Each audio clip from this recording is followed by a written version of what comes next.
গাজায় ইসরায়েলি বাহিনীর আগ্রাসন শুরুর পর এই নিয়ে দশমবারের মতো মধ্যপ্রাচ্য সফরে গিয়েছিলেন মার্কিন পররাষ্ট্রমন্ত্রী অ্যান্টনি ব্লিংকেন। প্রতিবারই যুদ্ধবিরতি কার্যকর কিংবা বন্দি বিনিময়ে কূটনৈতিক তৎপরতা দেখালেও কোনো পক্ষকেই রাজি করাতে পারেননি তিনি। এবারও তার ব্যতিক্রম ছিল না। যুদ্ধবিরতি নিয়ে ইতিবাচক কোনো সিদ্ধান্ত না নিয়েই কাতার থেকে ফেরত এসেছেন মার্কিন পররাষ্ট্রমন্ত্রী।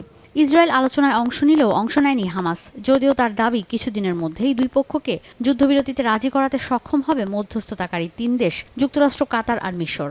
That proposal, I heard that directly from Prime Minister Netanyahu yesterday, and we hope and expect that Hamas will do the same.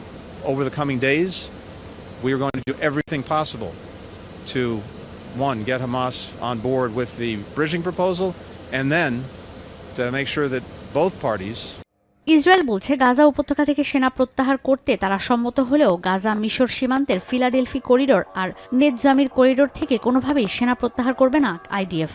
প্রধানমন্ত্রী বেনিয়ামিন নেতানিয়াহুর দাবি, দক্ষিণ আর মধ্য গাজার এই অঞ্চলগুলোতে নিরাপত্তার খাতিরে সেনা মোতায়েন বলবৎ থাকবে, কারণ এই ফিলাডেলফি করিডোর দিয়ে বছরের পর বছর ধরে হামাস সমরাস্ত্র অবৈধভাবে গাজায় নিয়ে আসছে। আর নেতজারিম করিডোরে সেনা মোতায়েন করে গাজার উত্তরকে হামাস মুক্ত রাখবে আইডিএফ। পাশাপাশি মুক্ত করা হবে হামাসের হাতে বন্দী সব ইসরায়েলি নাগরিককে। בבוקר 7 באוקטובר הם נחטפו חיים על ידי ארגון הטרור חמאס מבתיהם שבקיבוצים ניר עוז ונירים, ונהרגו כשהם מוחזקים באכזריות בשבי חמאס. נסיבות מותם של 6 החטופים בשבי מתוחקרות.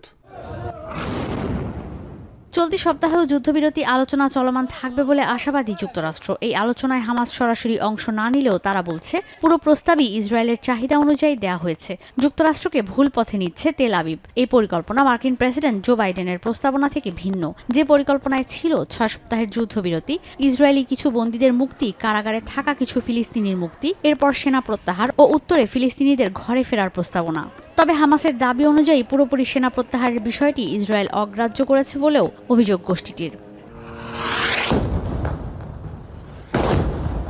এদিকে যুদ্ধবিরতি আলোচনার মধ্যেই গাজায় ইসরায়েলি সেনা অভিযানে আরও অর্ধশতাধিক ফিলিস্তিনির মৃত্যু হয়েছে। জাবালিয়া, দেইর আল বালাহ, রাফা আর খান ইউনিস শরণার্থী শিবিরেও একযোগে বিমান ও ক্ষেপণাস্ত্র হামলা চালাচ্ছে আইডিএফ।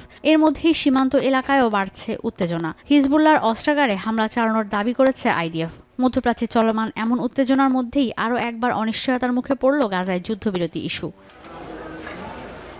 ঈশিতা ব্রহ্ম, এখন বিশ্ব।